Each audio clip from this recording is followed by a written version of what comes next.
Pour finir, juste un petit mot sur les outils TablePress qui permettent aux éditeurs de factoriser un petit peu les informations. Si vous cliquez ici, vous avez deux tableaux qui ont été mis à votre disposition. D'abord, une liste des auteurs potentiels.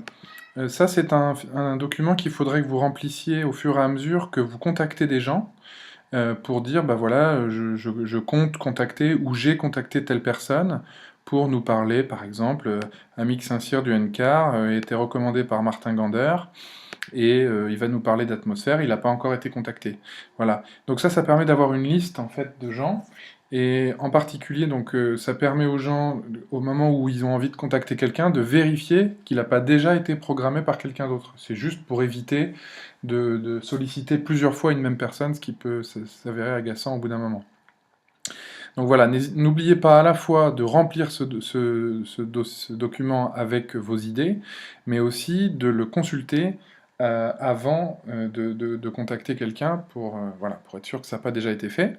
Et puis il y a un deuxième outil dans TablePress qui concerne les éditeurs, mais qui est finalement la liste des éditeurs avec des mots-clés qui vont être, que vous pouvez d'ailleurs modifier en ce qui vous concerne et qui permettent en fait au moment où on choisit un relecteur pour tel ou tel brève, de savoir un peu quels sont les sujets de prédilection des uns et des autres.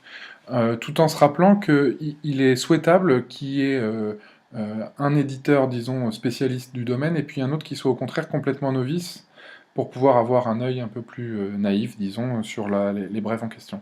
Voilà, donc ces deux outils-là sont accessibles dans l'onglet TablePress qui se trouve sur le côté de votre espace d'administration en tant qu'éditeur.